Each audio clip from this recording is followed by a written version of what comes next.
So,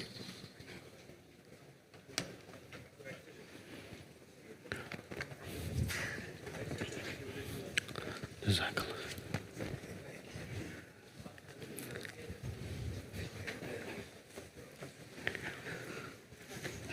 Jazakallah.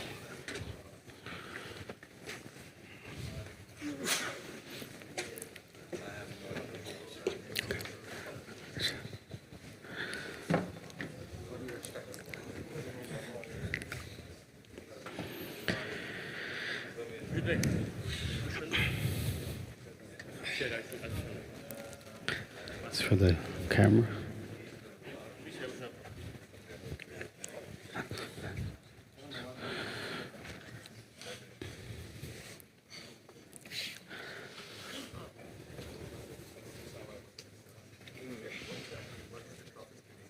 Topic today is going to be the times of the prayer. When the prayer begins, when it ends. Wudu. Yes. Okay, yeah. We can actually go over wudu as well, inshallah. So let me just go back a little bit.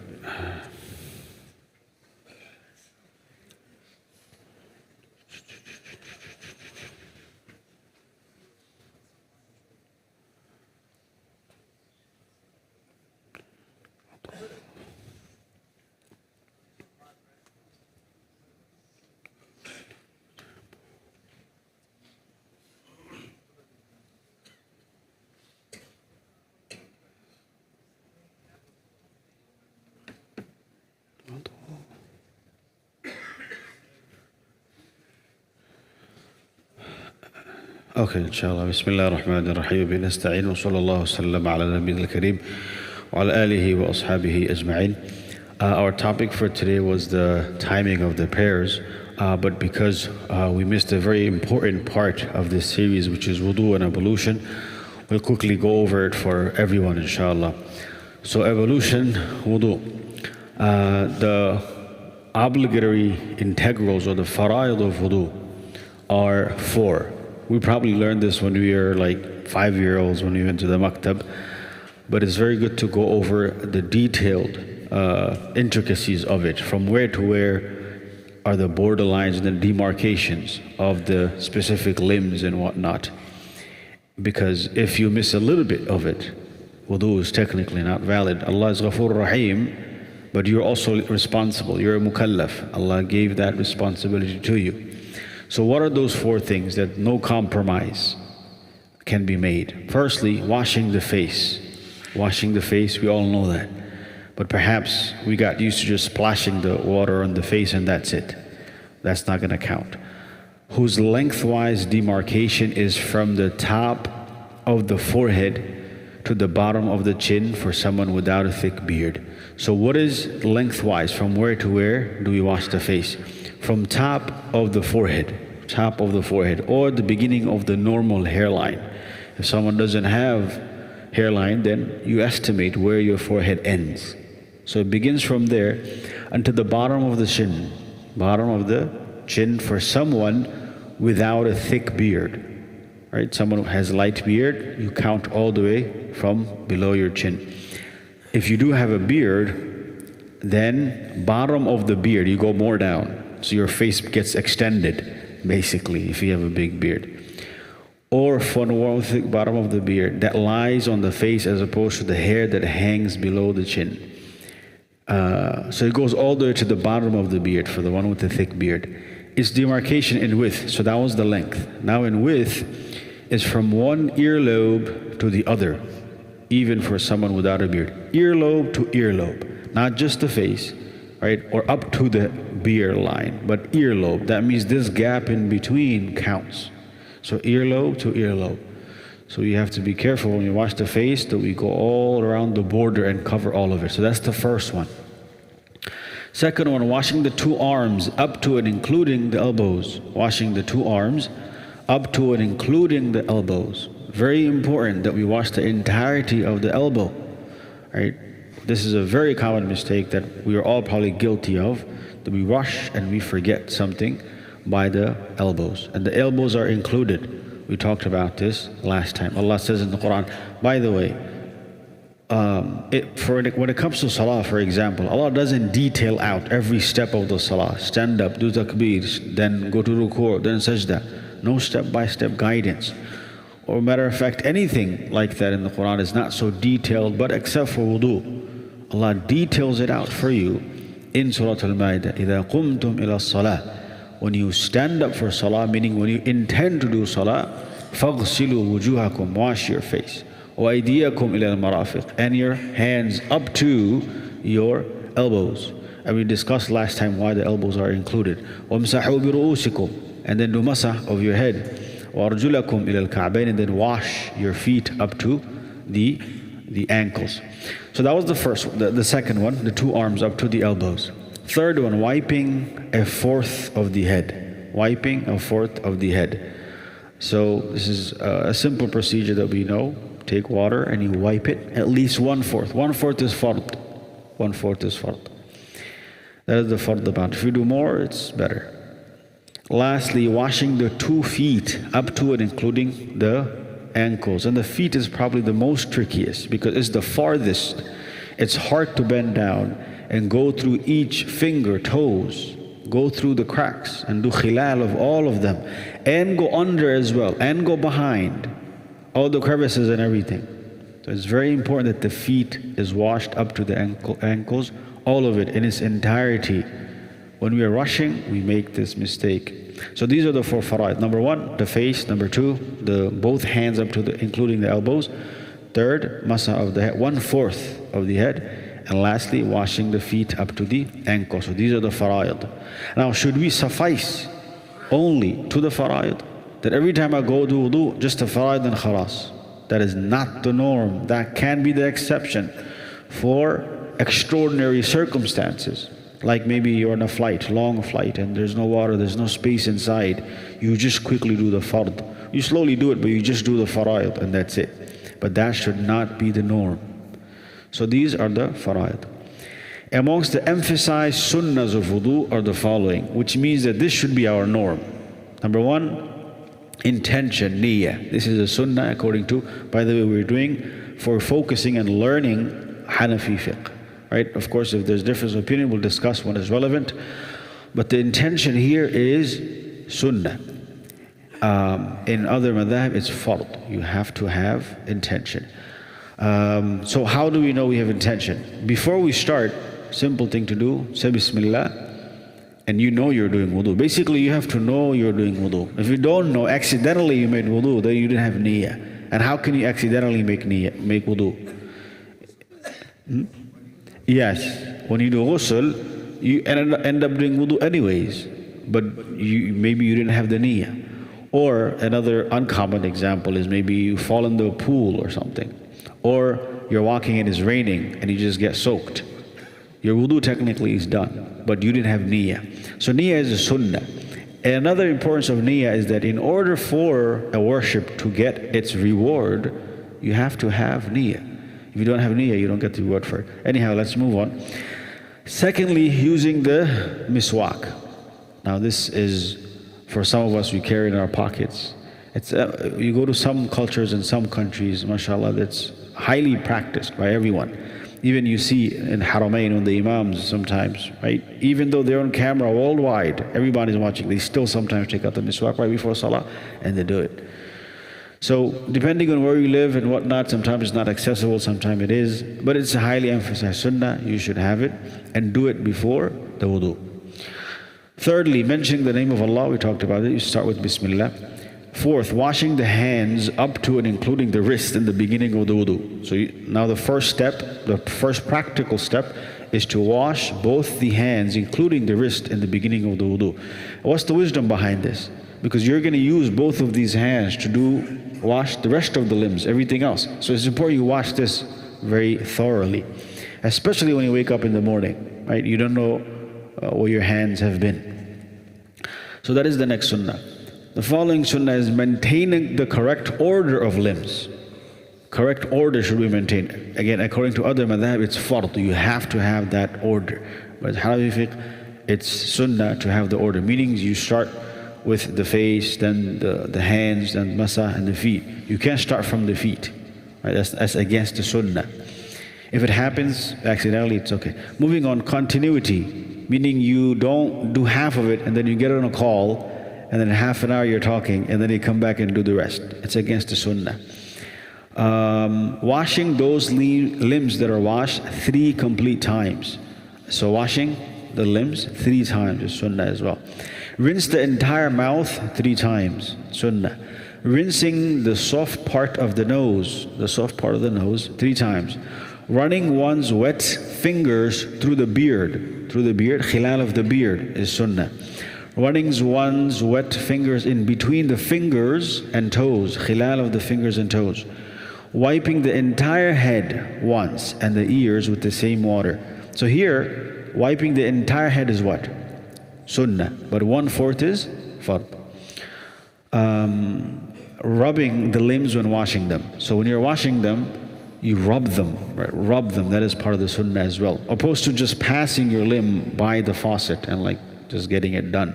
Wetting your limbs versus rubbing and washing your limbs, it's different. Or sometimes maybe we just stick our feet out under the faucet and just let the water do the job. That's not sunnah. Sunnah is you get there, you rub it, you wash it. Starting with the right limb. So this is sunnah for all good things, but especially in wudu. Starting with the right limb. Next, starting with the tips of the fingers and toes when washing the arms and feet. So when you want to wash your hands, you can't start from here, right? But the sunnah is to start from the tip and then make your way down. Same thing with the feet. Starting with the front of the head when wiping it. So when you're doing masa of the head, you can technically start from the back, but it's against the sunnah, you start from the front. And lastly, wiping the back of the neck, but not the throat. So you can wipe the back, but not the throat. This is bid'ah.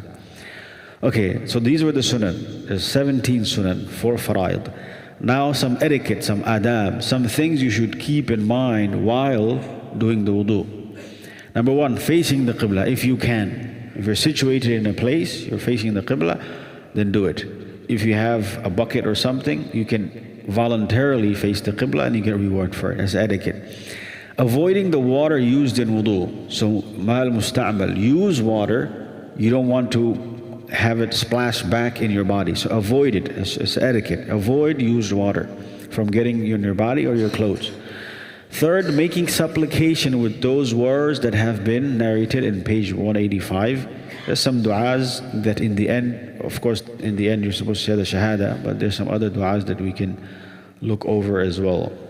Mentioning the name of Allah when washing each limb. So you can say Bismillah before each limb. These are etiquettes again. Performing wudu by oneself. So let's say you have maids or you have servants, you're lazy, you tell them to come make wudu for you. That's not an etiquette of wudu. You do it yourself. Next thing is rushing to perform wudu before the prayer time comes in unless one has a chronic excuse. So before the prayer time comes in, you should be ready to make your salah by making the wudu. So that is etiquette. Next thing, reciting the 2 testifications of faith after wudu. Right? Ashhadu an la ilaha illallah, ashhadu anna Muhammadan Rasulullah. After wudu. Lastly, drinking from the leftover water afterwards. So if you have clean, purifying water, you drink it afterwards so you don't waste it. So these are etiquettes, 8 etiquettes. This is important. Among the disliked makruhat in wudu, things that are disliked in wudu. Imagine you're doing an ibadah, but you're doing things that are disliked to Allah subhanahu wa ta'ala. So you want to avoid these things. Number 1, wasting the water, israf. Right, we go downstairs and we turn the faucet completely both of them on, and there's so much water going on we don't realize. But if you put a bucket there, you'll probably fill up in 5 seconds. Right? You can try it. Bring those lotas that we take to the bathroom, you put it there, in like 3 seconds it fills up. That's how much water comes out of these faucets. So you have to be careful not wasting water. Second, using too little water when washing. So the opposite is also disliked. You have enough water, but you're using too little for whatever reason. That's also disliked. because you're increasing the chance of not covering the entirety of the limb that's supposed to be washed. Third, striking or slapping the face with water when washing it. Right? You're striking it, you're slapping it, just splashing everywhere. So it's disliked for obvious reason. One of them being that it can go and fall on somebody else. That's causing inconvenience.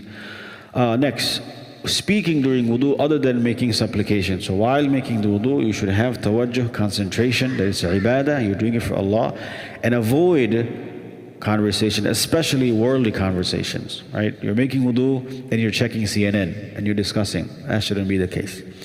Or you're making wudu and you're looking at the TV and watching the news, maybe in your house or something, but it should be avoided. Lastly, having someone else assist one in wudu without a valid excuse. If somebody has an excuse, of course, that is okay.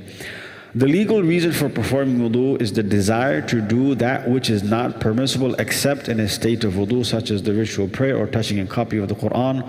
Or the legal reason could also be the divine command being directed to someone due to the near expiration of prayer time. So these are technical stuff we can gloss over, no need. The conditions of being legally responsible to perform wudu. The conditions for someone to be legally responsible to do wudu. Right? Number one, Islam. If somebody is not Muslim, you can't tell him to do wudu. He doesn't need it. He's not even legally responsible for it. Secondly, puberty. Someone is baligh. Then they become legally responsible. But before that, of course, we get them habituated to it. Thirdly, sanity, meaning they're not insane. They're okay. They're sane. Then they become. So if someone is insane, you don't go and force them. Make wudu. You're legally, no, he's not legally responsible. When he recovers, then he becomes legally responsible. Fourth, termination of, this is sister stuff. Fifth, access to an ability to use sufficient purifying water. So if you don't have access to sufficient purifying water, you're not legally responsible. What do you do in that case? Tayammum, yes. Sixth, ability to perform the prayer, the salah. Salah is the reason why you do wudu. Now if you can't even pray, maybe you're unconscious or something, or in coma, Allah forbid, then you don't have to do wudu. Someone doesn't have to come and force you to do wudu. That is the sixth condition of being legally responsible. Clear, right? Moving forward, conditions of the validity of wudu are the following. In order for the wudu to be valid, what are the conditions? Number one, that purifying water completely encompass the skin of those limbs that must be washed. So, which means, if water doesn't completely encompass the skin of the limb, then your wudu is what? Invalid.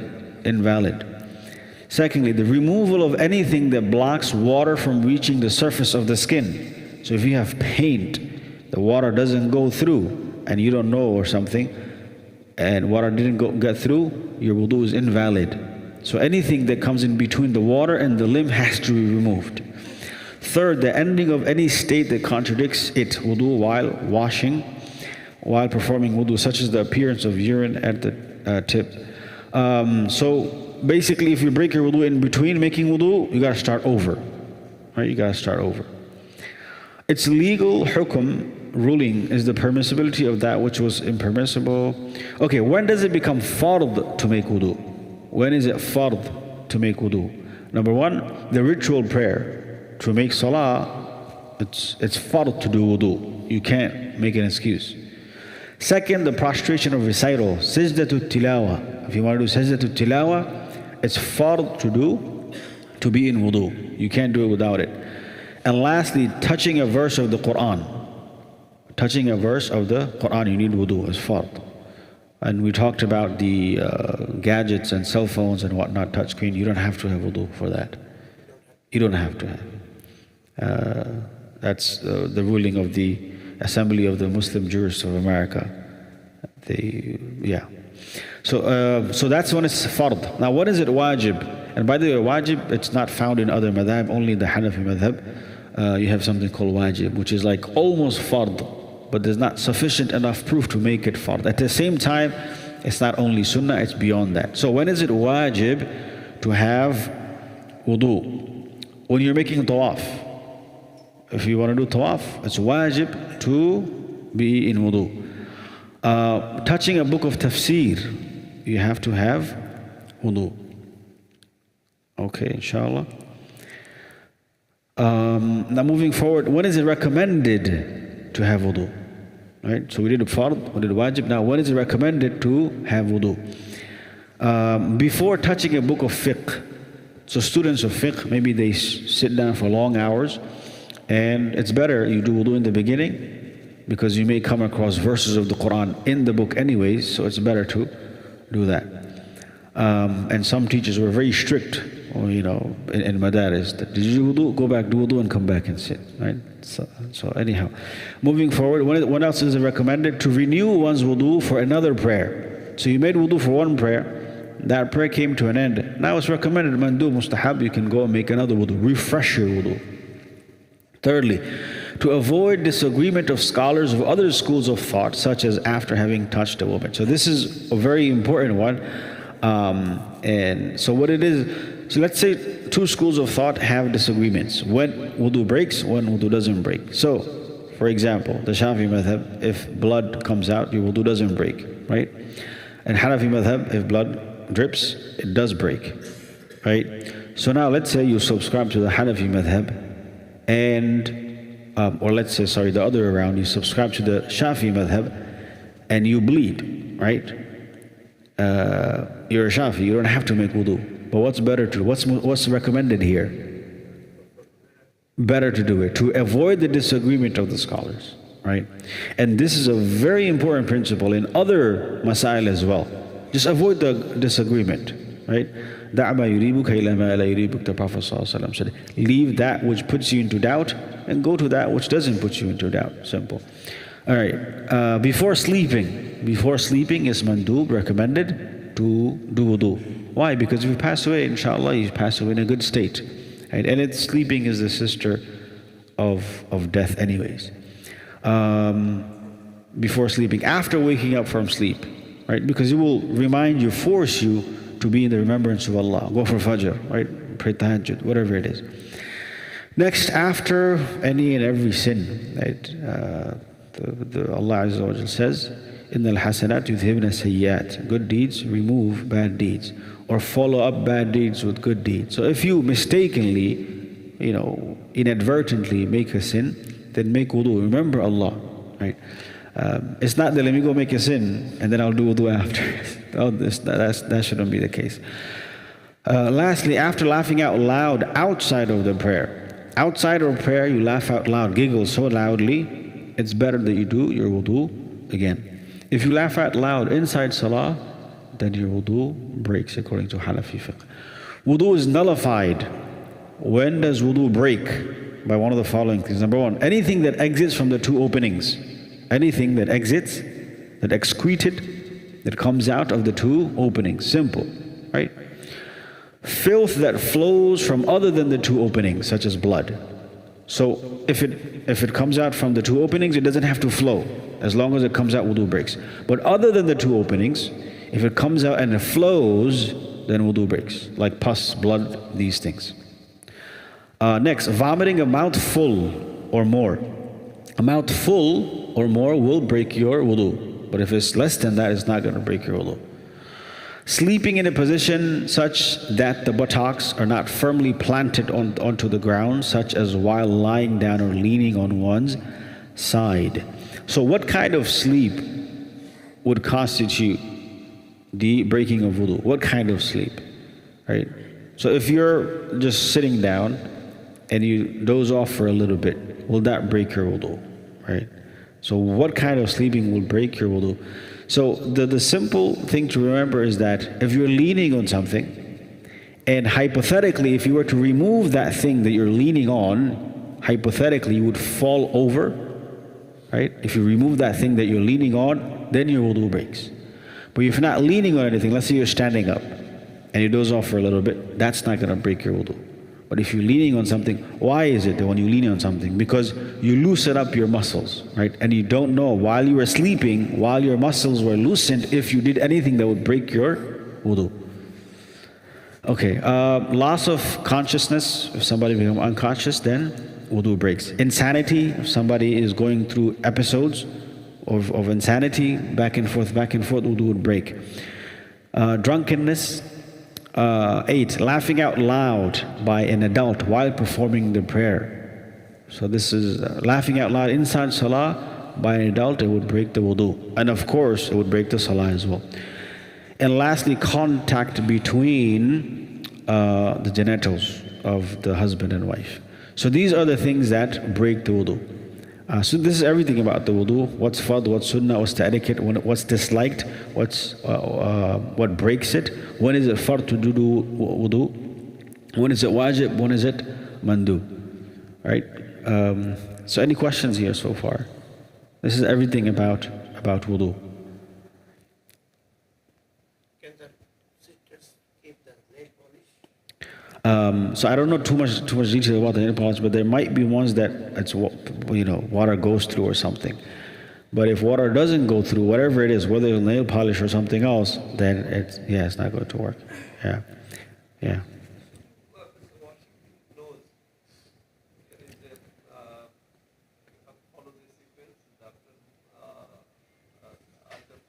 Gargle.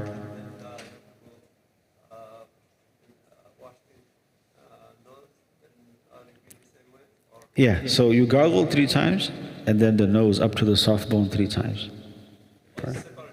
Yeah. 3 times gargle, 3 times nose. Together? No. Separately.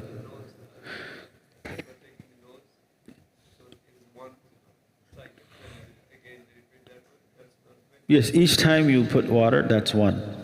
So 3 times like that.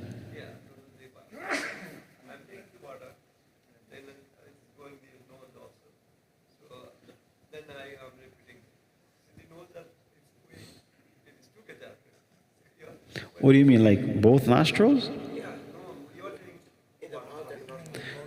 No, the mouth independently, nose independently, separately. Gargle 3 times, then nose 3 times. Right?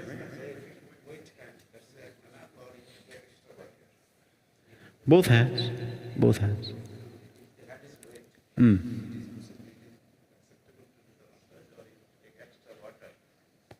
No, new water, not used water. So if you washed the previous limb, that's used already.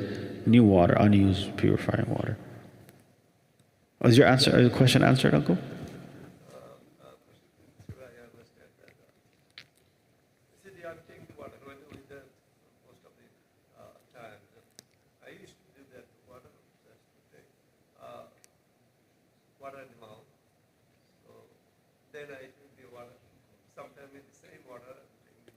I see, okay. So do it together, right? You were doing the mouth and the nose together. Sometimes. Okay. Yeah. I see, okay. So it will be against the sunnah, but your wudu will be done, inshallah. The sunnah would be to do the mouth independently, separately, 3 times, and then the nose 3 times. That's the sunnah, inshallah. Idea of that? Yeah.